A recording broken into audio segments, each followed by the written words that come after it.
This is a Botnia Targa 32. These are built in Finland, and these are built absolutely with function over form. You need to think about this like a Land Rover. It looks like that because of what they want it to do. And what they want it to do is to go through pretty much any seas at really high speed. The fins are all about covering ground and getting out boating almost irrespective of conditions. And this is what this boat is absolutely aimed at. So I'm going to take you on board and explain to you exactly what I mean. Now we're going to board by this bathing platform at the back, but in fact, because these are low-sided, you could board by the sides very easily. And in fact, they've put brakes in the rail. You can see them just here, so that you can step on very easily from the pontoon. And when you get on board, everything is really functional and designed to be used. Engines are under our feet here. We will look at those, of course. You've got storage lockers around the side, but these double up as seats. These lift up as well as seats. But it's all designed that you can get at the end of the day, you can just hose this down if you want to and walk away. It's not all about putting canopies up and putting cushions away and all that kind of thing. It is built to be used. Now these actually have a small flybridge on them. So up here at the tail end of the roof, you've got this section. There's a helm underneath here. That's about the only cover that you need to put on the boat, is this little square here. It's brilliant. And then there's seats here. There's a helm seat and space for 2 or 3 passengers. And of course there are cushions that you can drop onto these. They just pop into place, but it means like on a day like today when it's a bit showery, it doesn't matter if these get wet. So you can drive the boat from here, you can have the wind in your hair, and you've also got tremendous visibility. These fellas here, they look like rocket launchers. They're actually fender holders, and again it just shows how practical these boats are. You hook your fenders off and you just drop them straight into these racks, tie them down, and you're done. Let's have a wander around the outside. Deep bulwark side decks for a 32-foot boat. These are super safe to walk around, as you can see. And then you've got side access doors on either side. Now they do different variations up here. This has got the CFC, it's comfort fore cabin. So a standard, this would be seating around the front, and that would be a well. And so this would all be one level, and it'd be a cockpit area. So U-shaped seating around and a table in the centre. What I've done with this is infilled that and put this in, and you'll see what that does when we go on the inside of the boat, but basically it gives you a much larger cabin than you would otherwise have. Right at the front here, this is a typically Finnish feature. What they like to do is anchor off of rocky islands with the back of the boat, put the nose of the boat onto the island, and then that flips over as a step, and you can walk straight through and down off the boat onto the rocks and onto the island. They use these to commute to the islands of the archipelagos, and they are perfect for that. In fact, the boat next to us, that is what you have if you don't have the comfort fore cabin. You can see it's got the seating around there, and that is what this would be. It would be seating like that. What you can do with this, of course, is put sunbathing cushions on here. So if you want to have that as an area where people can sit out or lie out, then you can do it. And then up on top, big searchlight. Again, all about the practical ethos. There's another light up there, horn, vents, that kind of thing. And that's the windscreen for that flying bridge area. Let's head on down, and this is how we enter the interior.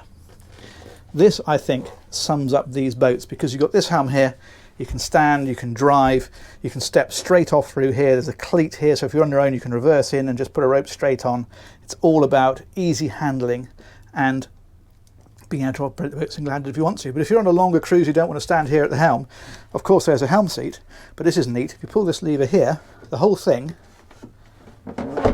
swings back, and now you've got a seated helm position, and in fact there's a footrest as well that drops out. Let's do it.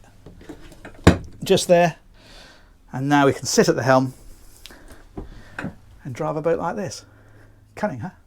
Let's put that away, and let's put that back. There we go, that's the multifunction display in behind there. And the engine instrumentation is up above on this panel up here. Also in here, another side access door and the galley. Again, very functional, 2-burner hob and a sink, hot cold water of course. And then down here you have things like storage for your plates and big drawers for storage of whatever you want, obviously. What's in that one? There we go. Look at the way they've done all this, so that those are not going to rattle against each other when you're travelling at speed. And you can travel at speed in this boat, we'll come to that. So that comfort fore cabin that I mentioned, what you would normally have if you had the conventional forward cockpit like the boat next door, which you can't see because we're overexposed, there we go, is you just have a V berth in here, so just 2 berths, one each side. By having the comfort fore cabin, it raises the roof, literally, and that gives space for a double bed. And that now becomes a lot more usable. And in fact, you've got a really good headroom in here now. There's a hatch up above the bed, there's blinds that come across that, of course, and a little opening window in the front as well. And then storage areas about the place just here underneath the bed. They put some quite nice lighting as well in places like this, concealed lighting, which is rather nice. All very practical. Look at these old-fashioned lights. Fantastic. But these lights are on dimmers, so you've got quite a nice meld there of the traditional and the modern. Back up through here then is the saloon area where Maggie's chilling out. And in fact, this one, you can drop that the other way, and that is a table. You just loosen off this one here, and that slides down the pole to whatever height you want, and you've got a dining area. And of course, the back window opens, this side door opens, you get loads of air through here, loads of light, and a great view out. All very, very practical. And then the fridge is down underneath the helm seat, like so. And if we head back, what's neat is just how much length they've given over to accommodation. So we can come down here, and what we find here is a really good sized double bed. And actually, we've put another single bed, pipe cot they call it, it's down there. So these steps swing out of the way, and that's what gives you access. But it's being used as storage. These are the cushions that go on the outside that I mentioned for those seats upstairs, for example. So you'd probably normally use that for storage, but if you wanted to use this as two singles, well then you could do. And finally in here is the heads. So that's in there. All very practical, all very usable, all very good. Let's go and check out those engines, because they are the meat of this boat. Grab my shoes.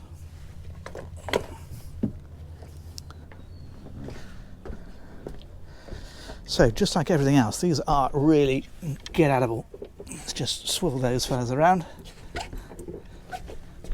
They lock those down and in place. Step off them. And there we go.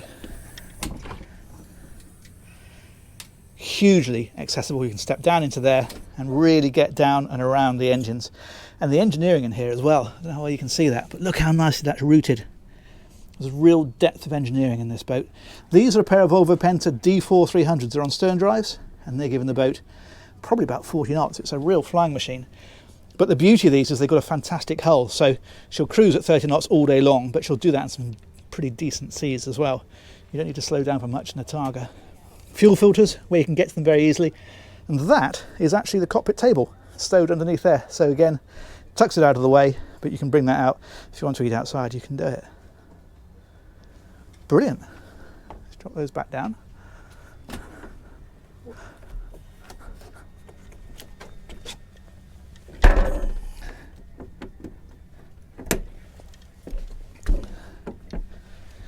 And that one.